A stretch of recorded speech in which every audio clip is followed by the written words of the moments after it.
주베룩은 필러에 대한 거부감이 있으신 분들이 필러 효과를 내고 싶어 하실 때 대체로 쓰는 경향이 좀 있긴 있는데 저는 볼륨을 안 써요.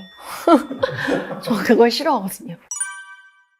안녕하세요. 필수구 닥터 고카입니다. 최근 들어서 콜라겐 주사 시술을 많이 받으시는데요. 제일 최신 제품이 주베룩입니다. 오늘은 주베룩에 대해서 설명해 드리도록 하겠습니다. 주베룩은 콜라겐을 합성할 수 있도록 하는 물질을 피부에 주입을 해서 피부에서 콜라겐을 만들어서 스스로 탱탱하게 하도록 하는 시술입니다. 주베룩이 두 가지가 있거든요. 주베룩 블루랑 볼륨이 있는데요. 블루는 스킨 부스터 개념이어서 전체적으로 탄력이 떨어진 피부나 피부 결 개선을 하고 싶어 하시는 분들, 여드름 흉터가 있어서 이렇게 파여있는 부분들 있잖아요. 얕게 채워져야 하는 부분들의 블루를 쓰고요. 블루는 물광을 하거든요. 근데 그게 생각보다 괜찮아요. 필러가 몸에 들어가면 물을 쫙 먹거든요. 자기 몸의 10배까지 먹는데요. 그럼 그게 피부 아래 얇게 깔리면 탱탱해지는 느낌이 좀 있어서 보통 여자분들이 여기 처져서 신경 많이 쓰여 하시거든요. 그런 부분을 콜라겐을 합성할 수 있는 주베룩이랑 같이 해주면 효과가 좋더라고요. 여기가 좀 얇은 분들이나 웃을 때 잔주름이 많이 잡히시는 분들은 그런 거 좀 추천을 해드리는 편이에요. 볼륨은 필러에 대한 거부감이 있으신 분들이 필러 효과를 내고 싶어 하실 때 그거를 대체로 쓰는 경향이 좀 있긴 있는데 저는 볼륨을 안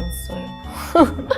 저 그걸 싫어하거든요. 스컬트라랑 주베룩이랑 많이 비교를 하거든요. 옛날에 많이 쓰던 건데 들어가서 볼륨을 만들면 콜라겐이 만들어질 때 내 살이랑 같은 경도로 생기지 않고요. 살보다 더 단단하게 만들어요. 깊은 층에 들어가서 사실 단단한 거는 크게 상관이 없는데 피부가 얇은 부위에 시술을 하게 되면 쌀 알갱이처럼 만져지게 해서 오시는 경우가 꽤 많거든요. 그거랑 같은 성분이고 아무리 입자가 둥글둥글하고 작다고 해도 사실 제가 생각할 때는 비슷할 거라고 생각해서 안 썼거든요. 주베룩 블루만 스킨 부스터처럼 쓰고 있어요.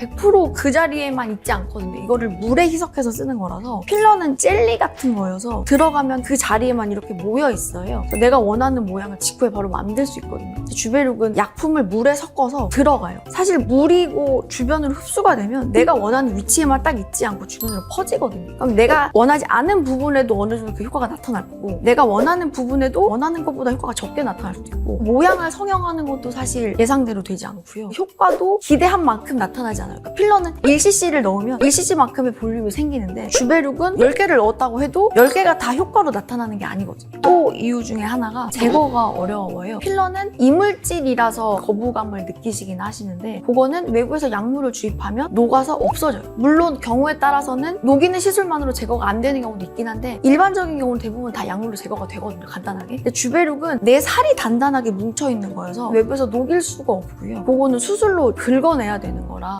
제거하는 데 있어서도 장점이 있다고 생각이 되진 않아서 쓰진 않아요. 대부분 주베룩을 선호하시는 게 이물질이 아니어서 자연스럽다고 생각을 하시더라고요. 자연스럽다고 하는 것 자체 정의를 다시 생각을 하셔야 돼요. 이물질이라서 부자연스러운 게 아니고 필러를 받는 입장에서는 자연스러운 거는 모양을 얘기하는 거잖아요. 사실 만졌을 때 질감도 오래됐을 때는 필러가 더 살이랑 비슷하고요. 주베룩은 단단해져 있어서 수술 흉터 같은 느낌이라고 생각하시면 돼요. 그런 차이가 있어요.